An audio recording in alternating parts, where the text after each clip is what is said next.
Bien. Bueno, respecto de lo que planteaba Valentín, respecto de los grupos, a ver, recordar esto. La protesta es un derecho, no un privilegio, y es una garantía. El derecho a la protesta lo tienen todos los sectores. Y una de las reglas fundamentales para, en materia de protesta, es que no puede haber regulación de contenido. ¿Está bien? Porque si no, ocurre esto que es un problema para la protesta, que se discrimina entre quienes protestan. Hay algunos que supuestamente tienen mejores derechos o tienen más ciudadanía para reclamar o para protestar y otros menos. Esa discriminación es antijurídica. El Estado la hace, sí, pero está mal. No es que porque la hace y está mal, eso hay que entenderlo como algo bueno, o que habría que reprimir a otros sectores, o habría que prohibirle a los que se la permite. Está bien que le permita protestar a los que le permite protestar, y está mal que discrimine a los sectores que en general son opositores al gobierno de turno para reprimirlos. ¿Está bien? Con lo cual, al contrario, el estándar sería, mientras más opositor, mayor deferencia. ¿Está bien? Ese sería el estándar en materia de protesta. No se cumple, ¿está bien? No se cumple, me dedico a eso y no se cumple. En particular, y también hay que tener en cuenta que las policías son, hoy son potestad de las provincias, con lo cual hay que ver qué actitud toma cada gobierno. Pero todos los gobiernos deberían tomar la misma actitud deferente hacia las protestas, porque estas normas son de carácter federal. Bien, las tienen que aplicar todos los estados. Bien. ¿Qué hacemos en el caso de conflicto de derechos? Que todas las situaciones son de conflicto de derechos. Bueno, por un lado, se admiten regulaciones, así como no se admiten regulaciones de contenido, se admiten regulaciones de tiempo, lugar y modo. El ejemplo típico es, bueno, sí, se puede no permitir una movilización o una protesta ruidosa a las 3 de la mañana al lado de una terapia intensiva. Ese sería como el ejemplo así más burdo.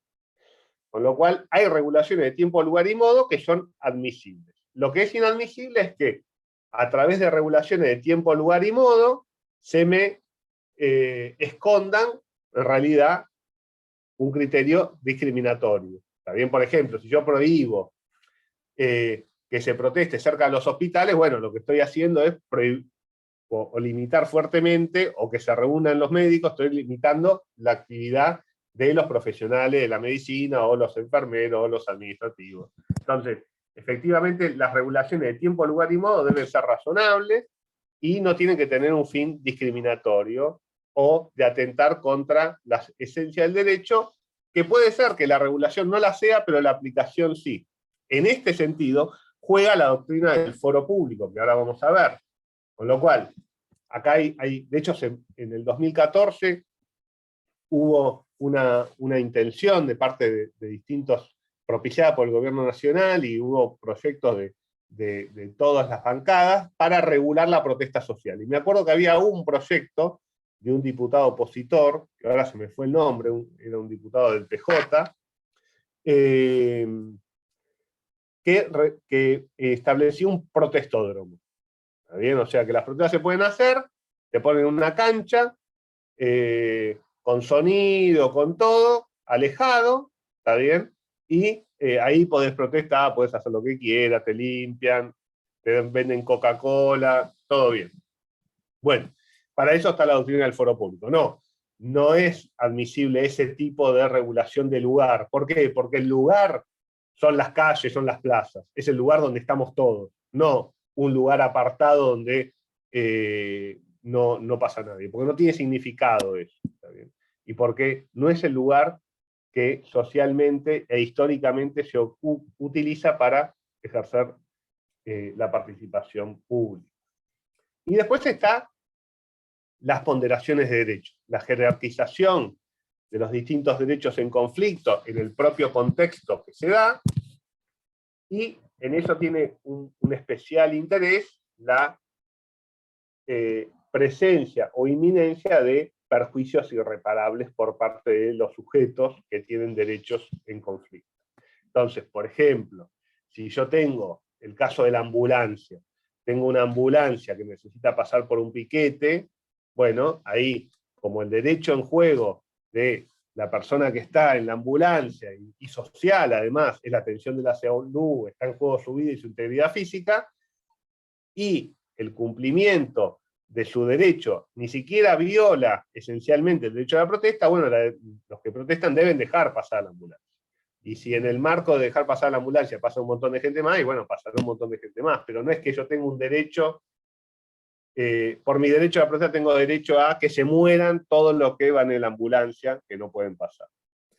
Ahora, eso tampoco quiere decir que el derecho a la circulación de todos pueda jugar para anular el derecho a la protesta, porque además en el derecho a la protesta y en la garantía de la protesta no solo se está ejerciendo un derecho en sí mismo y se está ejerciendo una garantía no institucional, sino que además, por lo general, lo que hay detrás es el incumplimiento y la violación de derechos fundamentales. Entonces, cuando me acuerdo un caso, el otro caso extremo, sería, así como el de la ambulancia, el otro caso extremo es una protesta que hubo en el impenetrable chaqueño de pueblos originarios, que salieron a cortar la ruta nacional que pasa por ahí, después de que se murieron 8 chicos de inhalación. Bueno, y la policía los reprimió. Bueno, no. Efectivamente, lo que están haciendo esas personas manifestándose y afectando el tránsito por la ruta es garantizar derechos de sujetos de preferente tutela, no solo pueblos originarios, sino menores, que están viviendo un perjuicio irreparable. Se habían muerto 8 chicos menores de edad por no poder comer. Entonces, entre los extremos hay un montón de puntos en cuanto a la ponderación de los derechos en juego y la inminencia del perjuicio irreparable que se logra. ¿Por qué? Porque en general los que somos afectados por la protesta social en cuanto al tránsito, no podemos llegar a tiempo o no podemos movilizarnos para ir a determinado lugar, no nos viola irreparablemente nuestro derecho a la circulación o el derecho en juego. En cambio, si yo afecto el derecho a la protesta, sí genero un perjuicio irreparable respecto de no solo la garantía del derecho a la protesta, sino los derechos que están siendo defendidos o que están siendo reclamados a través de esa herramienta. Entonces, algunas reglas respecto de estas regulaciones posibles. La primera, esto que hablábamos antes, prohibición de regulación de contenido. No puedo admitir los que son peronistas y todos los que son radicales, o los que están a favor de la cuarentena, o los que no están a favor de la cuarentena. No se puede regular por contenido. Podría ser una regulación de tiempo, lugar y modo, creo que lo es, no permitir las manifestaciones públicas en un momento de emergencia sanitaria como esta. Es una regulación, a mi modo de ver, admisible de tiempo, lugar y modo, porque no es discriminatorio, ¿está bien? Pero al haber sujetos que están protestando contra esas medidas de cuidado, y a su vez, dado la extensión de las medidas de cuidado, también parece razonable admitir y no restringir las protestas, justamente por la prohibición de regulación de contenido. Hay una excepción en la Convención Americana de Derechos Humanos que es bastante problemática, que es esta de que estará prohibida, la Convención Americana dice, estará prohibida por ley toda propaganda en favor de la guerra y toda apología del odio nacional, racial o religioso que constituyan, siempre que constituyan incitaciones a la violencia, ¿está bien?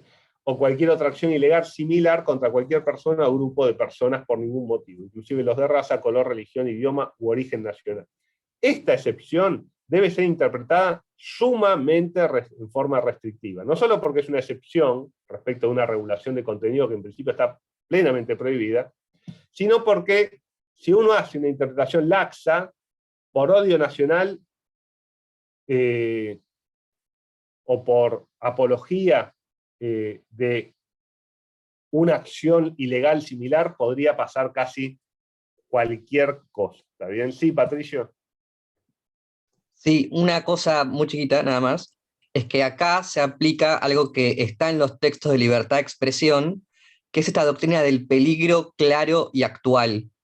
No es simplemente que una persona vaya a decir odio a los judíos o a los negros, sino que ese mensaje tenga la posibilidad clara y que en ese momento de generar una violencia contra esa población en particular. ¿Se entiende? Vean los textos de Gargarella, ahí habla de esta doctrina de la Corte norteamericana, entonces no es que cualquier discurso de odio, entre comillas, está prohibido, sino que en base a esta excepción, sino simplemente aquellos que tienen un peligro claro y actual de llevar, de provocar un daño en estas poblaciones. Estamos grabando, ¿no? Sí, Valentín. ¿Te puedo hacer una consulta, Nicolás? Valentín había levantado la mano. No, perdón, no lo vi. No, Sí, no hay Valentín. problema. Yo tenía una consulta. ¿Cómo podemos aplicar esto, por ejemplo, a la siguiente secuencia? Por ejemplo, los dichos de la periodista Viviana Canosa sobre que el presidente debería agradecer que no quemamos la Rosada, textual, y por ejemplo de Alfredo Leuco diciendo soñemos un mundo sin kirchneristas, y que ayer, 25 de mayo, se pusieron explosivos en una V de la Cámpora de Bahía Blanca. ¿Se puede relacionar y se puede utilizar esto como eso o no? ¿O se necesita que sea más efectivo aún? A ver, primero, eh, a ver, está buena la pregunta. No parece haber o sea, habría que probar una relación directa entre los dichos de los periodistas o de los comunicadores públicos, como vos decís, con el hecho de ocurrido en Bahía Blanca. En principio no parecería haber un vínculo directo, ¿está bien? Y los dichos, tanto de Canosa como de Leuco, están garantizados por la libertad de expresión. ¿Por qué? Porque son sobre asuntos de interés público, en principio. Algunas cuestiones son bastante border, ¿está bien? Lo que no habilita, habrá que ver si hay posibilidad o hay materia para un supuesto de responsabilidad ulterior por parte de algún periodista, pero no de censura previa respecto de eso. ¿Está bien? En cuanto a el hecho de Bahía Blanca, no le veo vinculación con la protesta social. Entiendo que puede tener relación con, vos decís, como que hay un discurso de incitación a la violencia colectiva por parte de medios que son opositores al gobierno. Podría serlo, pero el criterio es restrictivo, ¿está bien? Porque justamente lo que no queremos es que aquellos que son opositores sean reprimidos o sean sujetos de sanciones por el hecho de ser opositor. ¿Está bien? Con lo cual, si hay alguna conducta que tenga que ver, o que se pueda enlazar a través de la doctrina del peligro clave actual, o a través de otra prueba, con hechos de violencia, bueno, ahí se podrá haber razonabilidad para intervenir. ¿Está bien? Pero el hecho de que nos repugne lo que digan, no es razón para una situación de responsabilidad ulterior o de prohibición.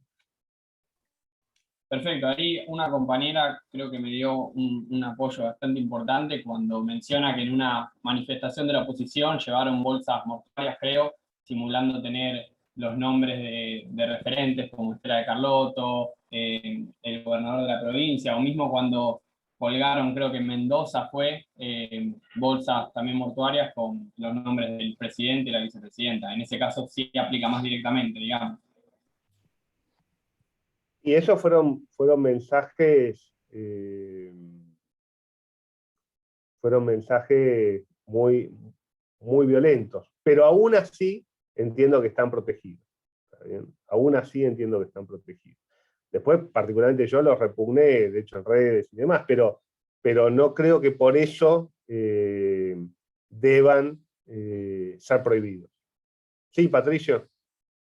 Sí, sobre eso, hay algo que se suele decir respecto del derecho a protesta, es que no se puede utilizar hechos o conductas de algunos individuos de la protesta para desmantelar una protesta en sí.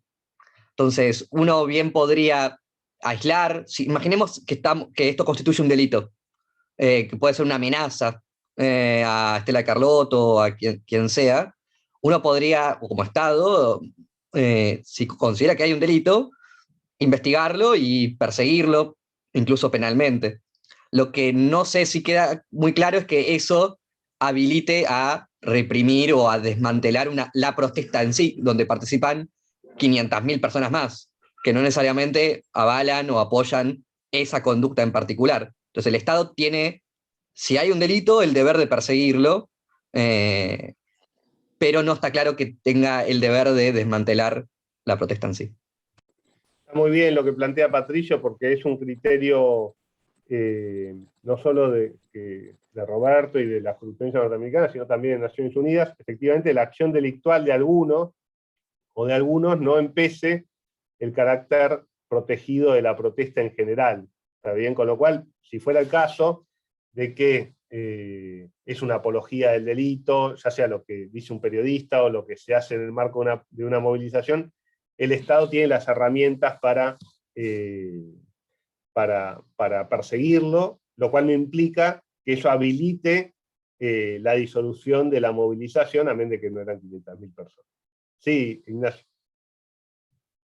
No, disculpa, me quedé con la palabra propaganda, porque dice propaganda en el mensaje, y la propaganda implica una difusión deliberada y sistemática, un mensaje a un editorio determinado, o sea, tiene fines políticos la propaganda. O sea, Bueno, busca... pero suponete que, no sé, un grupo diga que hay que recuperar las Malvinas.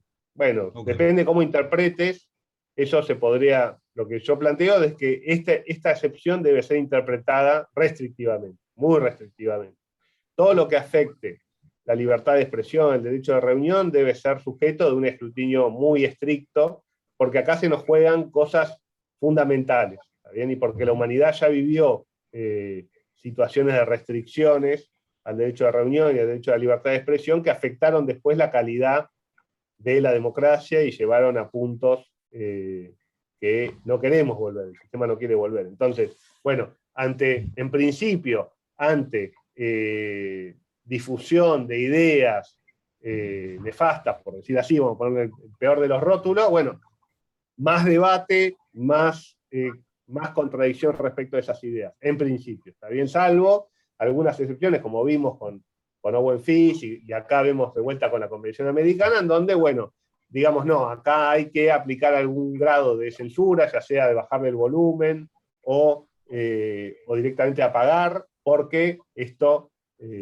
implica la violación de un criterio de discriminación o de algo, o implica un delito, ¿está bien? De derecho penal y está en juego de derechos de otros o derechos generales. ¿Tá? Pero digo, en principio el criterio es restrictivo. Sí, Lucía.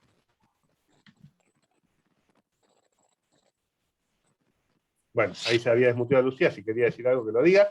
Bueno, entonces, sí, Lucía. Es que justo se me abre como el micrófono de la computadora, no sé. Quería preguntar, entonces es como dice Patricio, que cuando en una protesta una persona o dos hacen algo violento o que parezca un atentado contra alguna persona, eso no hace que toda la protesta sea violenta. Entonces, no se puede censurar nada de eso. El caso típico es cuando un grupo, no sé, rompe bancos o agrede a alguien. Bueno, el Estado debe intervenir para hacer cesar esa situación. No debe usar eso como excusa para disolver la movilización o reprimir indiscriminadamente a todos los manifestantes. ¿Qué es lo que suele hacer? En general suele mandar a un grupo provocador para armar algún problema y que eso dé lugar a la intervención de la policía, es lo que suele ocurrir. Claro, Bueno, eso no debe ocurrir, ¿está bien? O sea, la habilitación a poder censurar esos pequeños grupos que hagan violencia va a hacer que el Estado tenga más intervención en las huelgas y pueda haber, por ejemplo, corrupción, que bueno, te mando a vos a que hagas quilombo para que después yo censure esta protesta con la que no estoy de acuerdo. Sí, totalmente. Después, si quieren, les mando un link de una escena del Zorro de la década del no sé cuánto sobre esto, que es muy gracioso. Pero sí, o sea, la intervención siempre debe ser lo más pequeña posible a los efectos de resolver cualquier situación donde se estén violando derechos, pero garantizando la protesta, y a su vez ya vamos a ver que el término pacífico tiene una interpretación amplia, ¿está bien? No cualquier cosa es violencia, no cualquier cosa implica que la protesta deja de ser pacífica.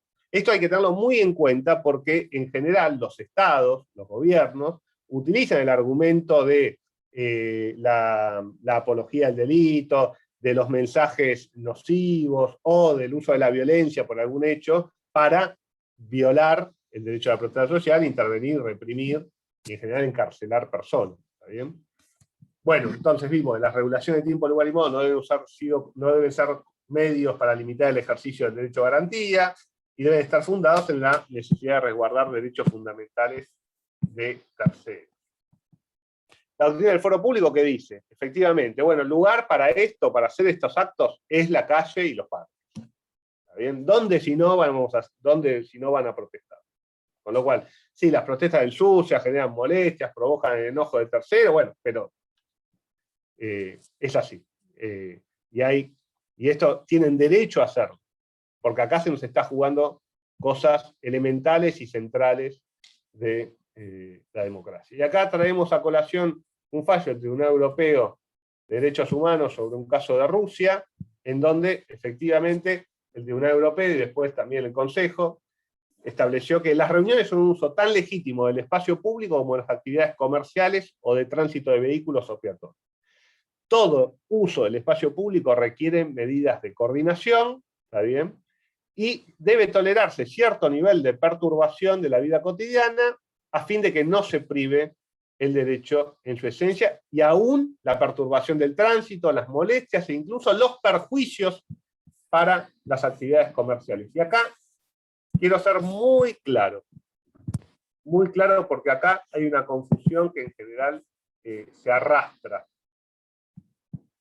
La protesta, la libertad de expresión, los derechos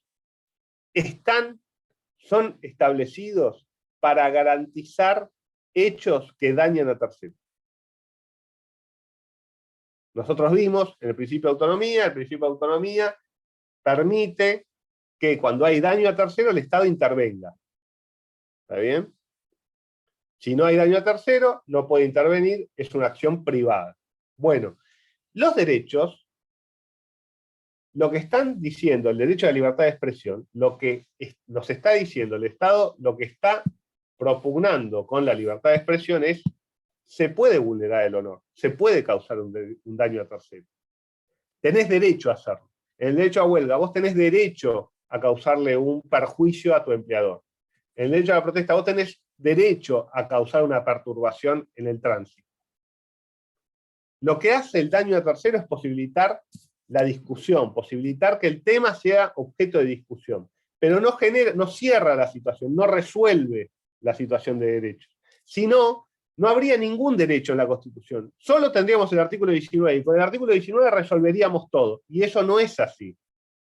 Necesitamos proteger acciones que dañan a terceros, en algunas proporciones. Algunas proporciones van a ser aceptables, y otras no. Y ahí vamos a hacer valer otro derecho. Pero cuando hablamos de derechos, estamos hablando de acciones permitidas aun cuando dañen a terceros. Puede ser que no dañen, pero aun cuando dañen están permitidas. Vamos a seguir.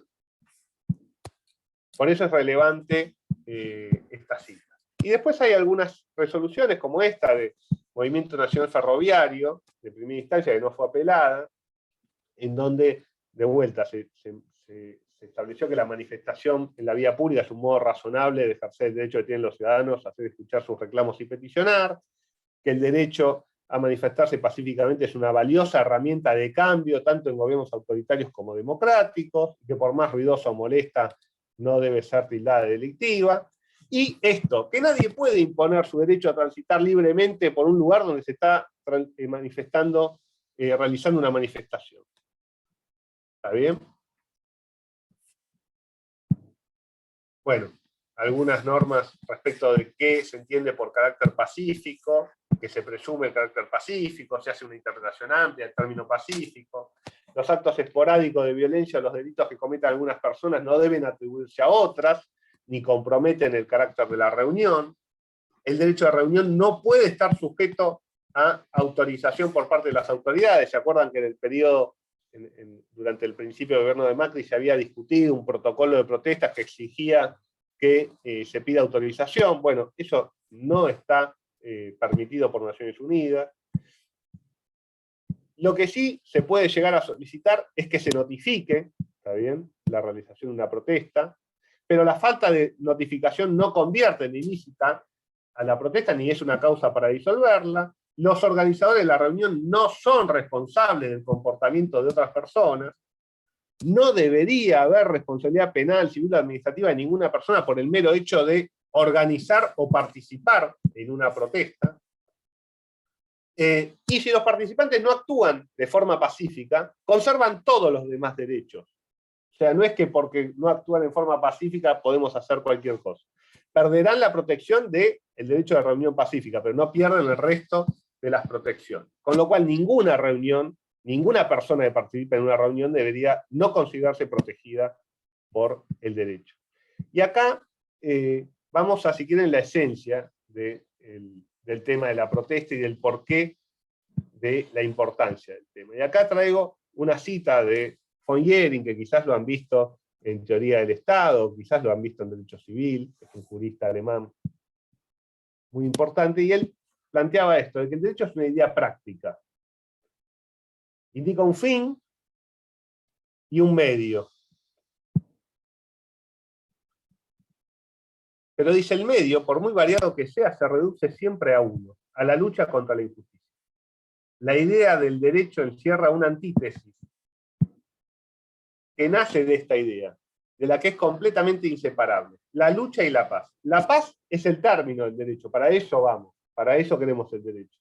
Y la lucha es el medio para alcanzarlo. Esta es una idea, y está en el corazón de la idea de derechos, y la idea del sistema de derechos, y la idea del Estado moderno, democrático, social, de derecho, en cuanto al papel que tiene el derecho y qué es el derecho. Entonces, lo dice von Jhering con todas las letras, todo derecho en el mundo debió ser adquirido por la lucha. Esos principios de derecho que hoy están en vigor han sido indispensables imponerlos por la lucha a los que no lo aceptaban. Por lo que todo derecho, tanto el derecho de un pueblo como el de un individuo, supone que están el individuo y el pueblo dispuestos a defender. El derecho es el trabajo sin descanso, y no solamente el trabajo de los poderes públicos, sino también de todo el pueblo. Ustedes tengan en cuenta que no hay ningún derecho, ninguno, que haya sido conquistado por fuera de la actividad coordinada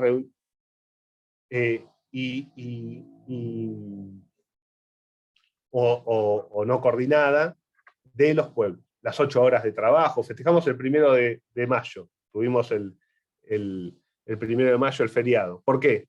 Porque hubo una lucha de los trabajadores y se conmemora a los mártires de Chicago que fueron asesinados por pelear por las 8 horas de trabajo. ¿Por qué? Porque la Corte norteamericana, en Lochner versus Nueva York, había dicho que se podía plantear cualquier tipo de periodo de trabajo. Era ilegal plantear una jornada delimitada en los Estados Unidos, lo había dicho la Corte Suprema. No podemos esperar de los poderes públicos únicamente el respeto de los derechos o la vigencia de los derechos. ¿Quién impone la agenda por el fin de la violencia de género? ¿El Estado? No, millones de mujeres peleando en la calle contra la violencia machista. Entonces, Esto ha sido así durante toda la historia. Todo lo que tenemos, el retorno a la democracia en la Argentina, sin las huelgas que hubo, sin la lucha de las madres de Plaza de Mayo, sin la lucha de todo un pueblo que peleó silenciosamente contra la dictadura escondiendo a alguien, o no buchoneando a alguien, o no cumpliendo una orden. Por eso la dictadura en la Argentina duró 7 años. En Chile se fueron después de más de, no sé, 15, 20 años, y Pinochet terminó de senador vitalicio. Están recién ahora tratando de voltear a la constitución de Pinochet. En Uruguay también, en todo el mundo, en toda Latinoamérica fue así. El único país donde la dictadura se fue como se fue en la Argentina. Y fue principalmente, en mi opinión, porque acá había un pueblo dispuesto a pelear. Por eso se impuso la dictadura, además, para cortar ese proceso de lucha y romper los lazos sociales. No era para destruir a la guerrilla. Entonces, el derecho no es neutral. Y esto es clave, porque acá en la facultad nos pretenden enseñar de que el derecho es neutral, y el derecho no es neutral. El derecho está al servicio de algo. Y el derecho a la igualdad, el derecho a la libertad, el derecho del constitucionalismo pleno, por el cual nos parece relevante tener una constitución y limitar a la democracia, no es neutral. Protege a la protesta social. Porque también este tema de la protesta social está en el marco de la disputa y de la contradicción entre constitución y democracia. Entonces, la protesta contribuye a la democracia, promueve el autogobierno colectivo, la protesta social es condición y consecuencia del principio de autonomía. ¿Cómo los colectivos estructuralmente subyugados van a resolver su situación estructural de subyugación sin una acción colectiva de defensa? ¿Cómo las mujeres van a salir de su situación? ¿Cómo los pobres sin vivienda van a salir de su situación? ¿Cómo los pueblos originarios van a pelear para salir de esa situación? Si no es a través de remedios colectivos y del ejercicio de herramientas, de garantías no institucionales, allá cuando, ya vimos, las garantías institucionales no funcionan. Tenemos una constitución desde 1860 y las situaciones de desigualdades permanecen. Tenemos un poder judicial que funciona y las situaciones permanecen. No es suficiente, aun cuando no fuera el problema las instituciones no son suficientes. Aun cuando tengamos las mejores instituciones, no son suficientes. Entonces, por eso el derecho establece estas garantías sociales no institucionales. Entonces, por eso estos problemas estructurales requieren soluciones colectivas que corrijan las debilidades y los problemas institucionales que tenemos. Entonces, el derecho utiliza todos los instrumentos, no solamente los instrumentos institucionales. Y acá, a mí me gusta mucho esta frase de Judith Butler, que es una autora feminista extraordinaria, que los invito a conocer, que ella plantea esto, de que el derecho nace cuando se ejerce, y es ejercido por quienes actúan en concierto, en alianza. Y efectivamente es así. El derecho, si no, es letra muerta. ¿Está bien? El derecho sin personas que estén dispuestas a jugarse y a ejercerlo y a pelear por él, no existe. Entonces, por eso es que el derecho establece a la protesta social, el derecho de reunión, el derecho de asociación, el derecho de huelga, todas las acciones de autotutela que están previstas en todos los ordenamientos de los estados jurídicos, de los estados democráticos modernos. ¿Puede darse abusos? Sí, y esos abusos deben ser regulados. También puede haber situaciones, ¿el derecho a la protesta es un derecho absoluto? No, ninguno. Pero eso no implica de que perdamos de vista su importancia, eso no implica que no tengamos en cuenta su ubicación sistémica dentro del sistema. No es la protesta una situación a tolerar, no es una situación asistémica, que bueno, tenemos, como somos desordenados y no somos tolerantes. No, la protesta es parte sistémica del sistema.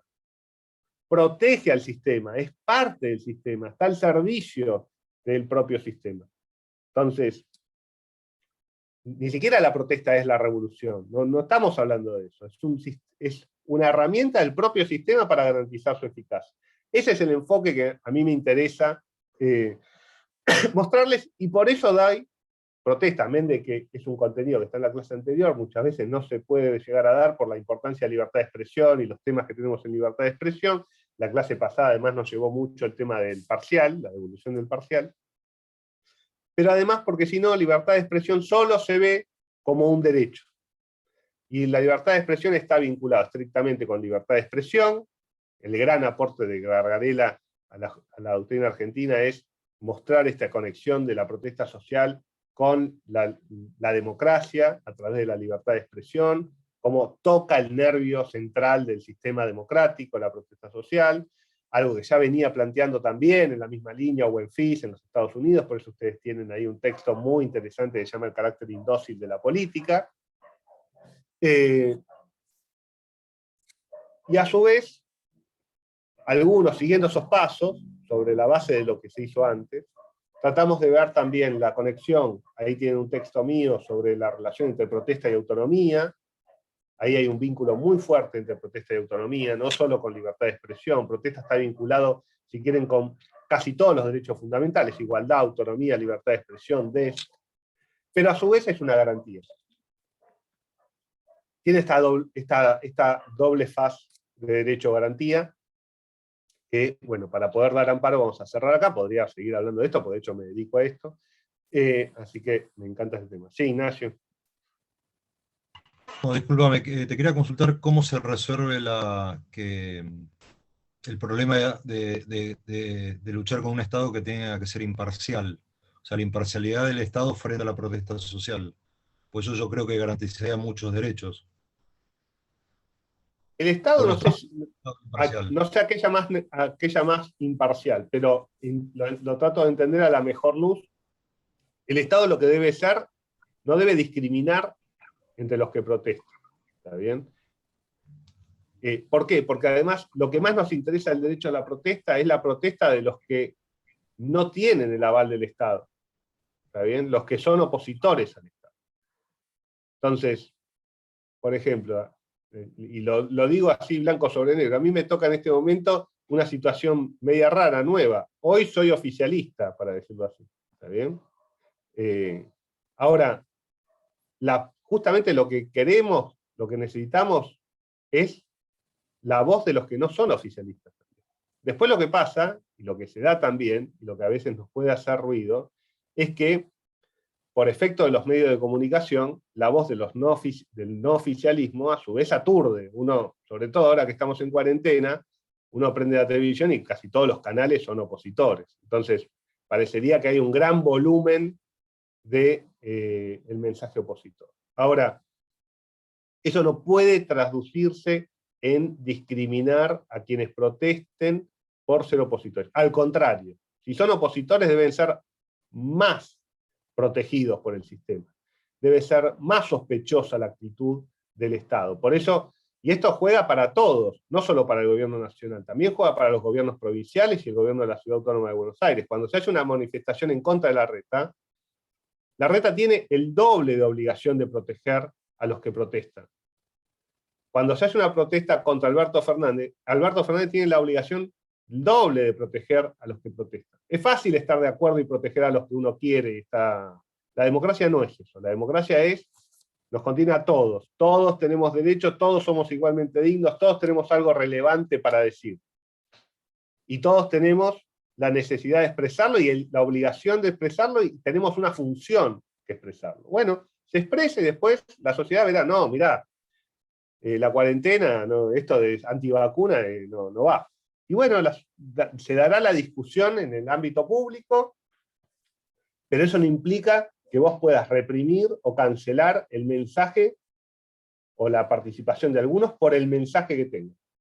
Salvo algunas especiales circunstancias, como las que vimos, la del artículo 13.5 de la Convención Americana, que hay que leerlos con mucha, con un ojo muy estricto en cuanto a su aplicación, para no entender por propagación de odio, o por propaganda, o por comisión de delitos, cosas que en realidad no lo son, porque de esa manera puedes estar afectando la circulación de las ideas, que es central en una democracia plena.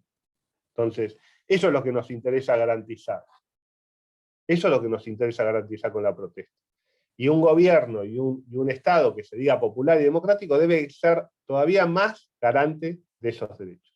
Particularmente entiendo, y esto es una opinión, ya no es ni parte de la clase, que, por ejemplo, el gobierno nacional ha demostrado que no ha habido represiones durante este tiempo por contenido.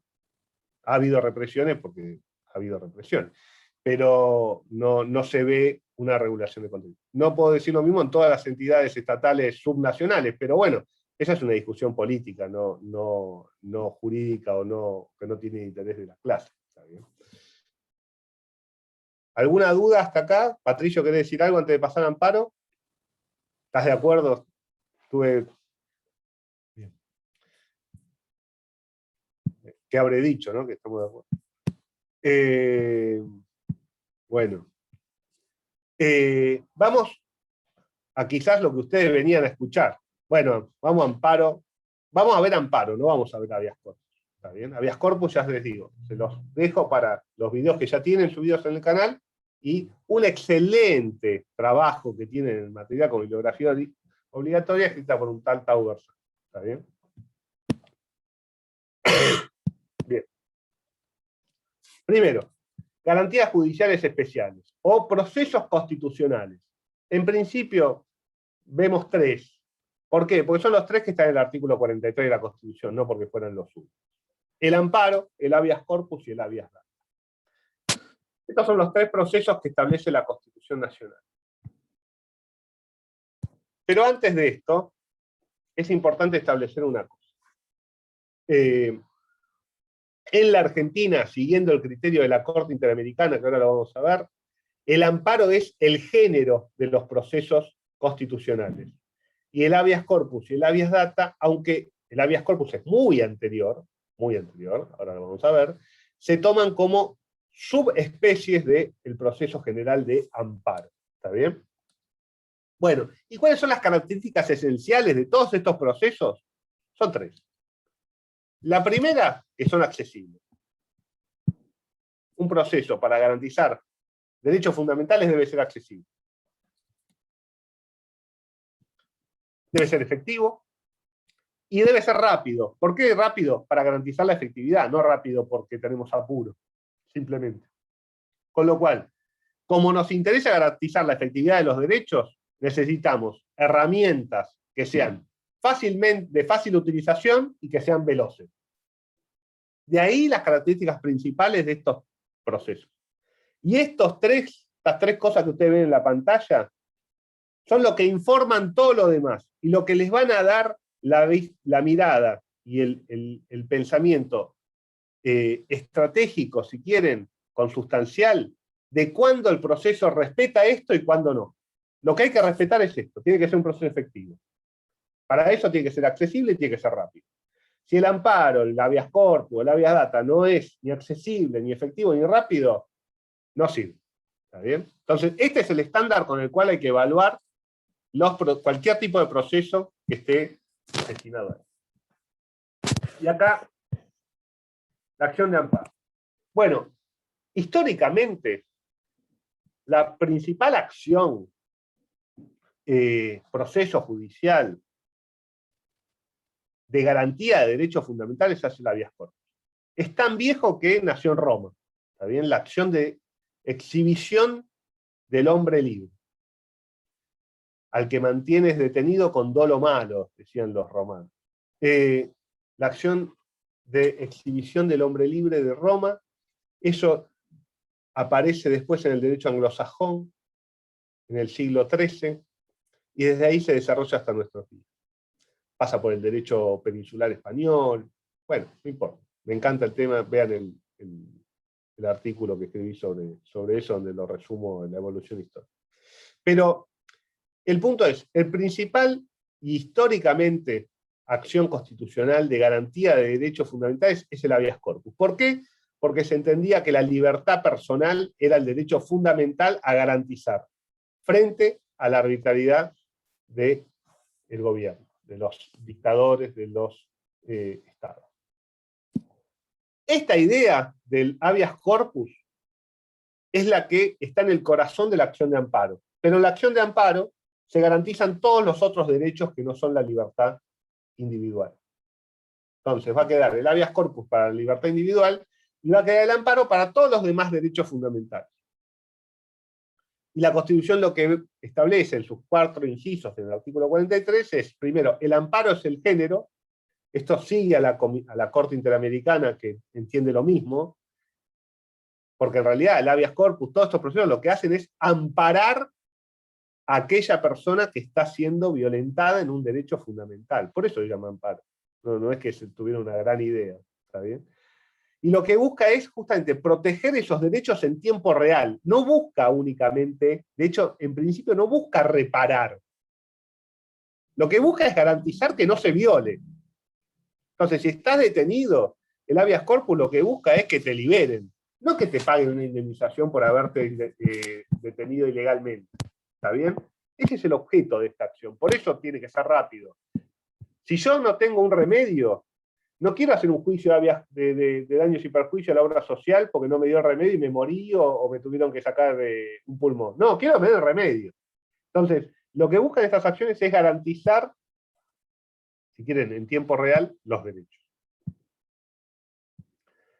Y para entender cómo funciona el amparo, hay que ver la historia. ¿Está bien? En la Argentina, el amparo nace a nivel internacional, es un desarrollo propio del constitucionalismo social. ¿Está bien? Aparece en la Constitución de México de 1917, la Constitución de Querétaro, y aparece en todo ese constitucionalismo social que de hecho creo que Patricio había hecho alusión en su clase de DES, y no por casualidad, porque justamente lo que busca ese constitucionalismo social es que esos derechos económicos, sociales y culturales tengan una herramienta más de protección. Si bien no era la herramienta principal del constitucionalismo social, la jurisdiccional, la herramienta principal del constitucionalismo social es la política, el Parlamento, el Poder Ejecutivo, lo judicial viene después, ante el fracaso, si quieren, de las garantías políticas. Lo cierto es que el proceso de amparo nace como idea en ese desarrollo del constitucionalismo. Por eso aparece primero en la Argentina el constitucionalismo provincial. Y tampoco es casual que la primera constitución de la Argentina que establezca el amparo sea la Constitución de 1921 de Santa Fe, la constitución más progresista, si quieren, de las provincias argentinas, y una constitución señera, de la cual se cumple este año 100 años, y dicho sea de paso voy a escribir un artículo en el diario Litoral de Santa Fe sobre el tema. Me imagino que a Patricio le va a gustar.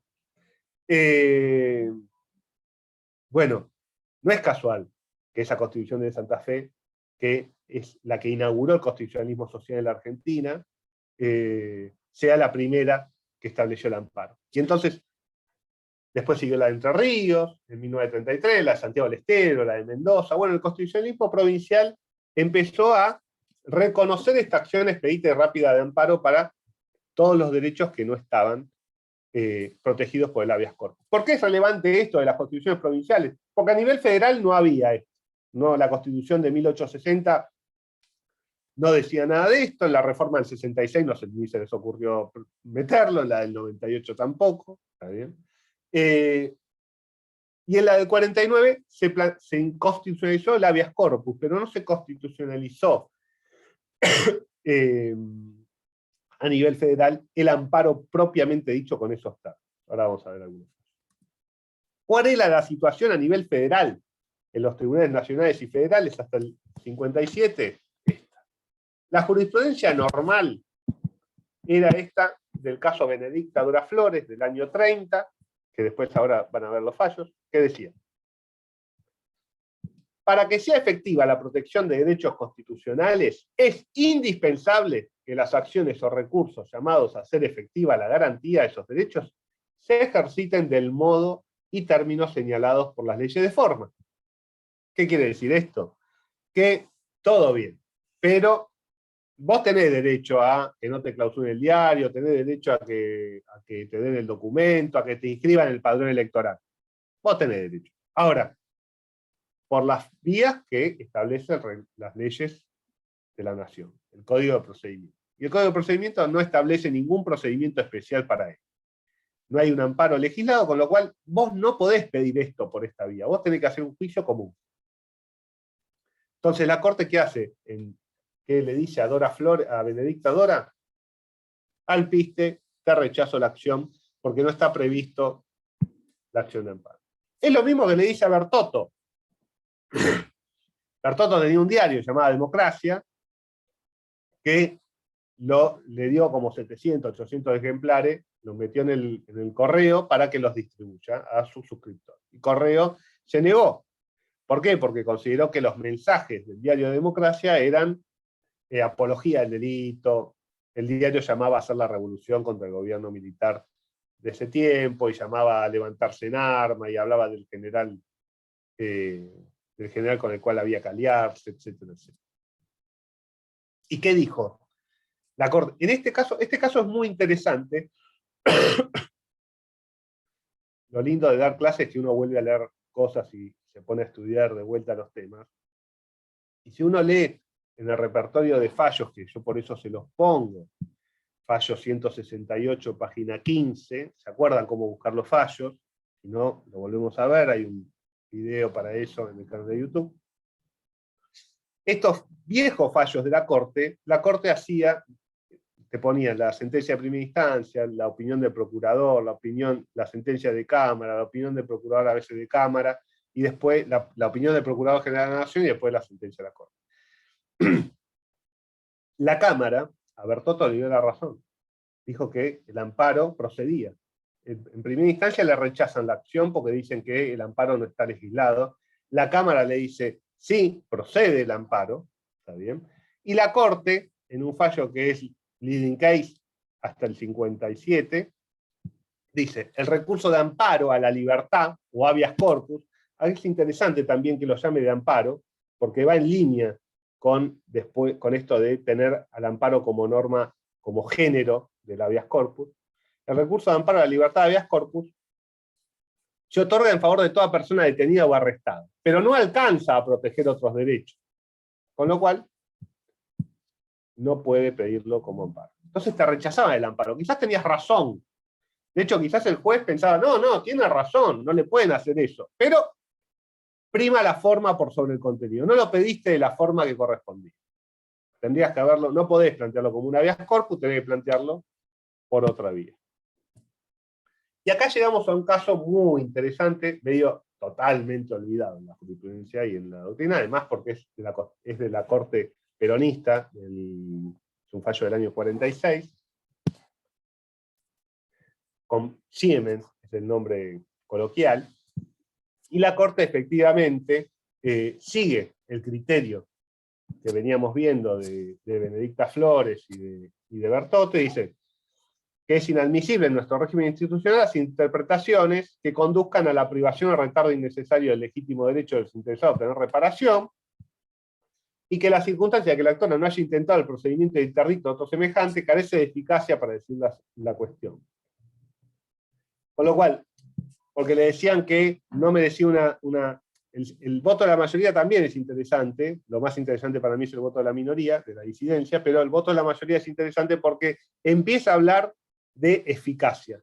La Corte empieza a hablar de eficacia de los procedimientos, y entonces, como inició una acción ordinaria, había una discusión respecto de si la acción, porque había presentado un amparo el actor, pero tramitado como vía ordinaria.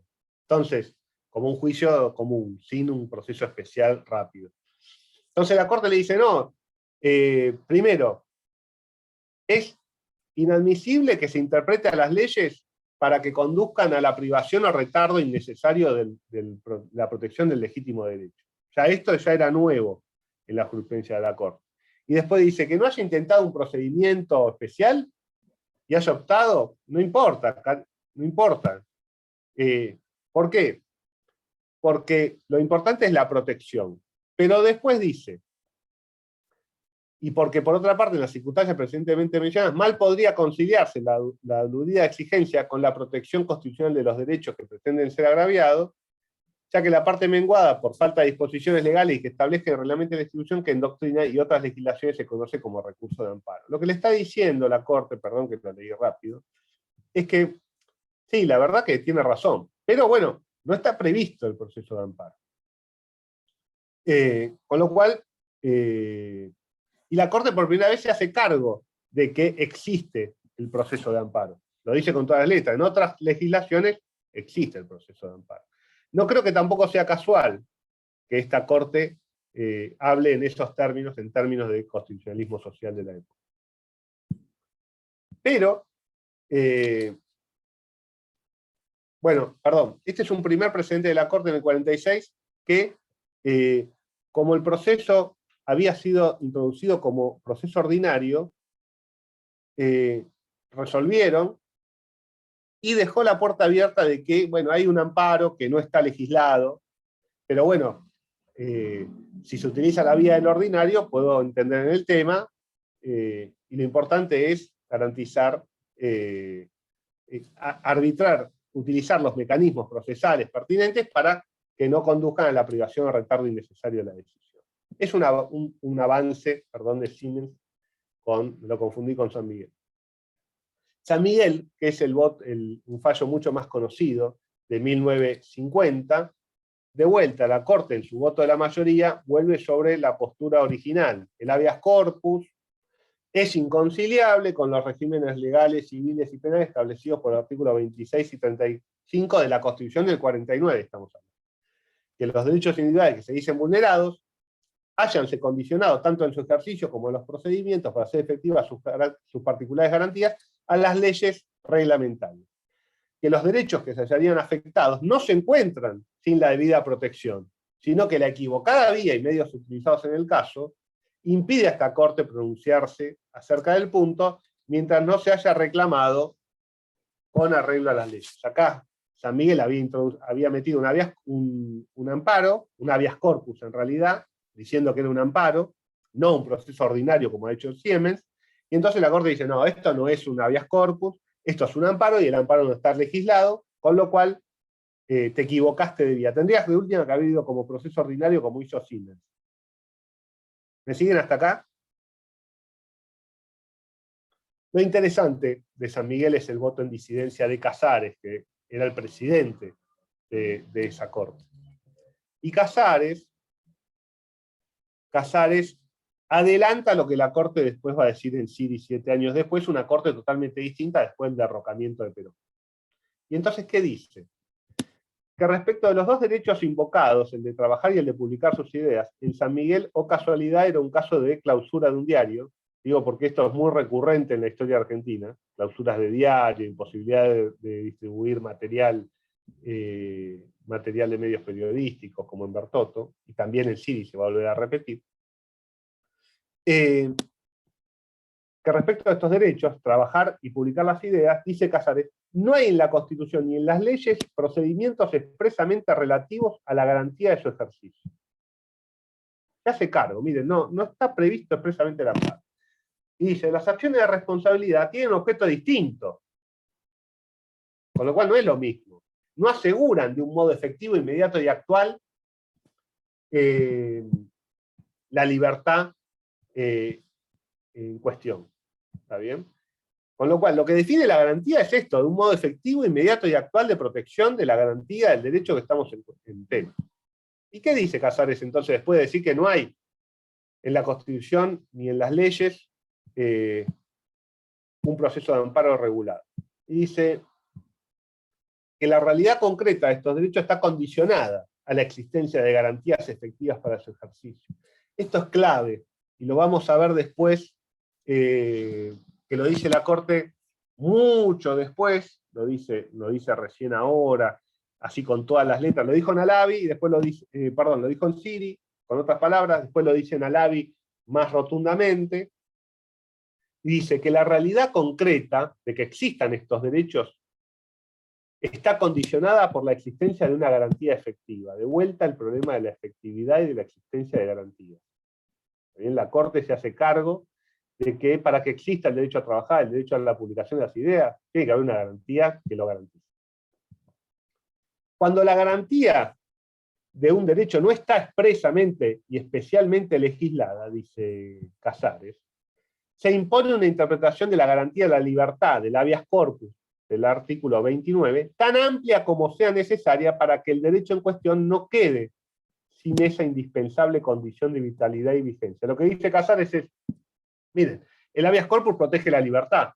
Bueno, trabajar y publicar ideas es parte de la libertad, con lo cual, si no está el amparo, tenemos que interpretarlo de forma amplia al habeas corpus para que se pueda utilizar el habeas corpus para proteger esto. Y remata.